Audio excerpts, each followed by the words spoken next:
আৰু মই খুবেই ভাল পাওঁ খাই বনাব লৈছো তাকে বেছি বস্তু নালাগে সিম্পল বস্তু ইয়াতে দেখা পাব পিঁয়াজ জলকীয়া আদা নহৰু আৰু জালুকৰ পেষ্ট আমি এইটো অলৰেডি বনাই লৈছো টাইম যাতে আমাৰ জলদি হয় আৰু এইখিনি আমাৰ চাউল কোমলাই থোৱা চাউল পানীত এইখিনি আমি গুড়ি কৰি লওঁ মিক্সিত এতিয়া সদ্যহতে আমি এইখিনি মাংসখিনি বনাই লওঁ সিজাই লওঁ চাই থাকক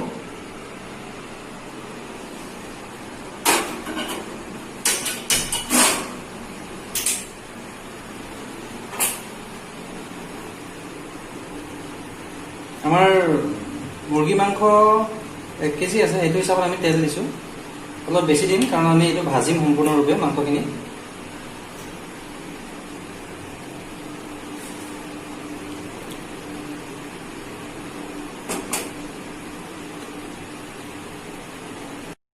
আমাৰ তেল গৰম হৈছে পিঁয়াজখিনি দি লওঁ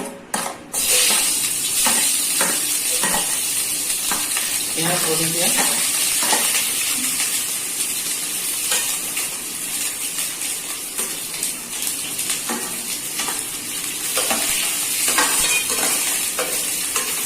জুইটো অলপ কমাই লৈছোঁ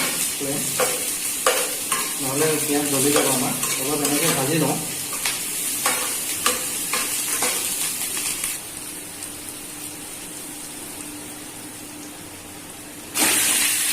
মাংসখিনি আমি দি দিছোঁ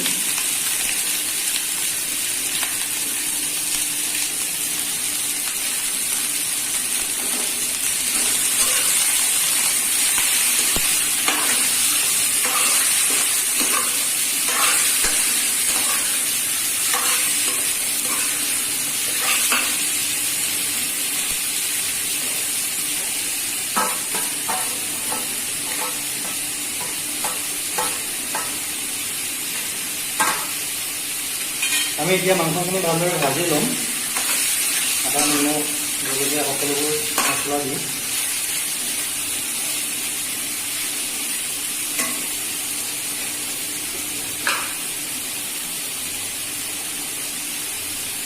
নিমখ সোৱাদ অনুসৰি দি ল'ব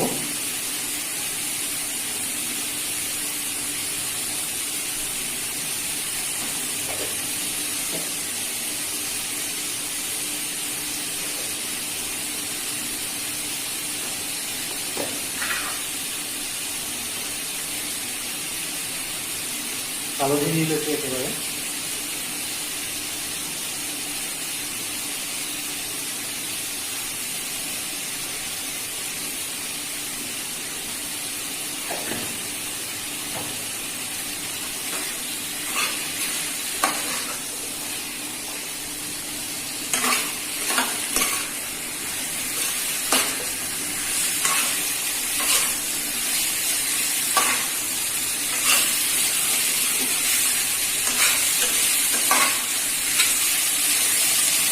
মাংসখিনি আমি 15-20 মিনিট এনেকৈ শুকানকৈ ভাজি ল'ম ড্ৰাই কৰিম যথেষ্ট ড্ৰাই নহয় ড্ৰাই কৰিম আৰু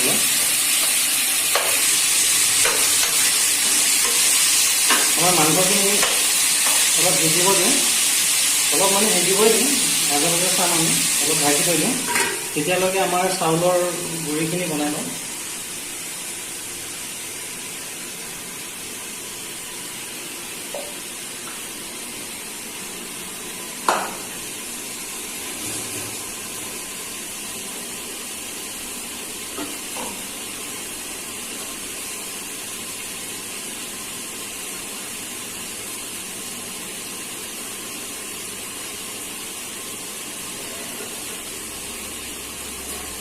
মই একেবাৰে প্ৰফেচনেল নহয় কিন্তু মাহঁতক যিদৰে বনোৱা দেখিছোঁ সেইটো হিচাপে বনাবলৈ চেষ্টা কৰিছোঁ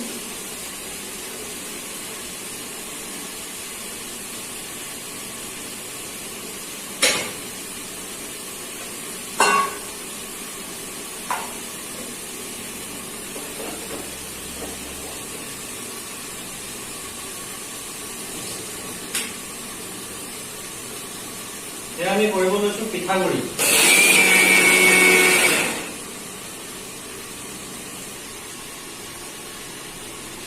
আমাৰ পিঠাগুড়ি বনোৱা হৈছে চাউলৰ গুড়িখিনি একেবাৰে গুড়ি নহ'লেও হ'ব কাৰণ আমি তাতে নিজামেই চব আঞ্জাত।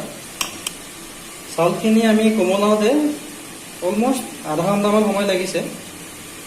যিমান কোমল হয় ইমান ভাল, একেবাৰে কোমল কৰিব নালাগে, অলপ কোমল কৰিলে হ'ল।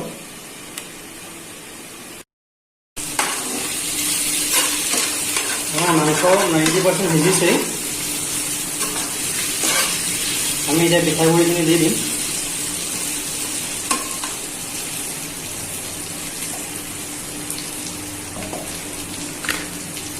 আমি পিঠাগুড়িখিনি দি দিছোঁ।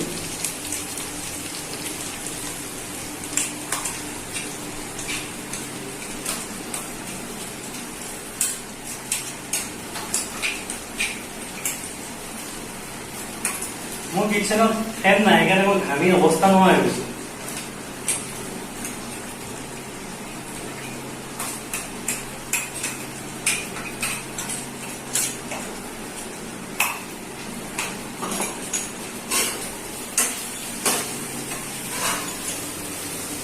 দিলোঁ, আমি এতিয়া পানী দি দিম ইয়াতে।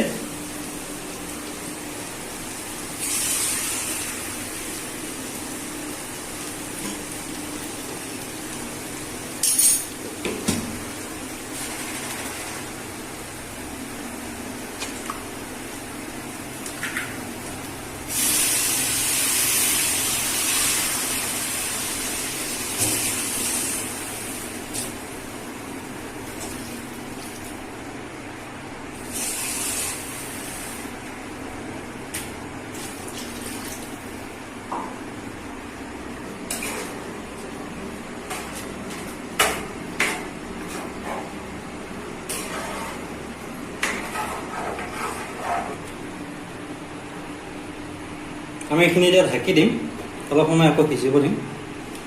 চাউলখিনি ফুলি আহিব তেতিয়া।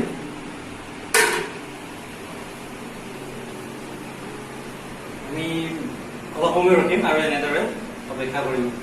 মাজে মাজে চাই লম।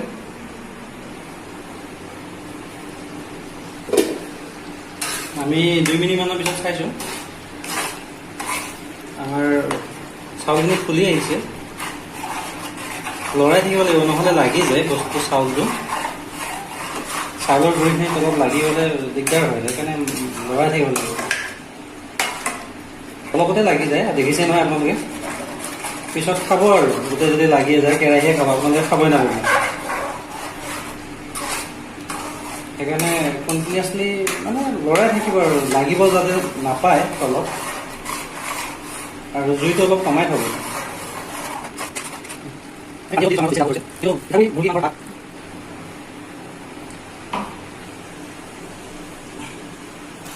আমাৰ অলপ বেছি ডাঠ হৈছে, সেইকাৰণে পানী অলপ বেছিকৈ দি দিছোঁ। কাৰণ চাউলৰ গুড়িখিনি, পিঠাগুড়িখিনি ফুলিব আৰু সেইটোৰ লগত মাংসখিনিৰ লগত মিলিব লাগিব, সেইকাৰণে পানী অলপ দি দিছোঁ।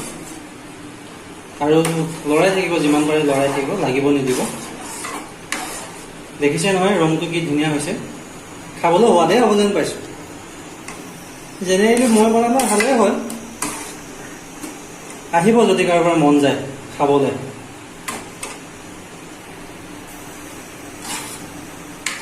লৰাই থাকিব, লাগিব নিদিব। আৰু ঘুলনি ব্যৱহাৰ নকৰিব, নহ'লে মাংসবোৰ গুড়া গুড়ি হৈ যাব। সেইকাৰণে এনেকৈ হেতাখনে পাৰিলে এনেকৈ ঘূৰাই থাকিব আৰু লৰাই থাকিব। গোট মাৰিব নিদিব এটা জেগাতে, গোটেইখিনিৰ লগত মিলিব লাগিবতো।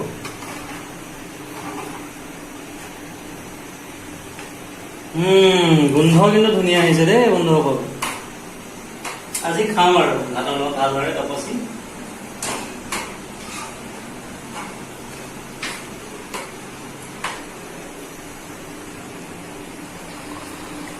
বন্ধুসকল দেখিছে নহয় কি ধুনীয়া উতল আহিছে, আৰু এই উতলটো আহিব লাগে, তেতিয়াহে বস্তুবোৰ ধুনীয়াকৈ সিজিব চাউলখিনি আৰু খাবলৈ সোৱাদ হ'ব।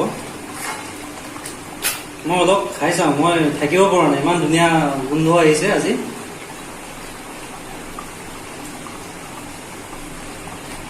জুইটো অলপ কমাই লওঁ, মই খাওঁতে যদি লাগি যায় তলত বেয়া হৈ যাব কথাটো।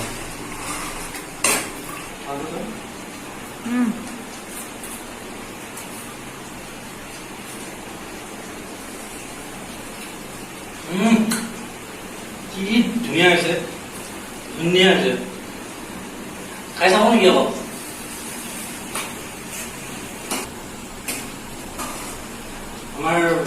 হৈছে অলমষ্ট এনেকুৱা ধৰণৰ আহিব। ইমানখিনিমান যেতিয়া আপোনালোকৰ হ'ব গ্ৰেভি নমাই দিব পাৰে আৰু মই অকণমান সময় বেছিকৈ যদি শুকাই যাবলৈ দিয়ে, কিন্তু ঠাণ্ডা হ'লে আৰু শুকাই যাব, মানে আপোনালোকৰ গ্ৰেভিটো বেছি ডাঠ হৈ যাব। সেইকাৰণে অলপ পাতলকৈ ৰাখিব যদি বিচাৰে, অলপ বেছি পাতল খাবলৈ হেৰি কৰি দিব, নহ'লে বেছিকৈ কৰিলে ডাঠ বহুত হ'ব, খাবলৈ দিগদাৰ হ'ব পিছত। মই ইমানখিনি মানতে থৈ দিম। চাওক ওচৰৰ পৰা এটা ক্ল'জ ভিউ লওক আপোনালোকে, কি ধুনীয়াকৈ ফুটকৈ ফুটি আছে। এইটোৱে ভাল লাগে মোৰ এইটো আঞ্জাৰ। আমাৰ ঘৰত যেতিয়া মায়ে বনায় এইখন আঞ্জা, মই যে ওচৰতে থাকোঁগৈ আৰু গোন্ধটো ল'বলৈহে থাকোঁ।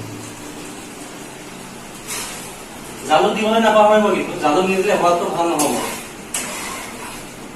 আৰু লৰাই থাকিব, নহ'লে লাগি যাব। লাগি গ'লে পিছত নক'ব আৰু মই নকৰোঁ বুলি।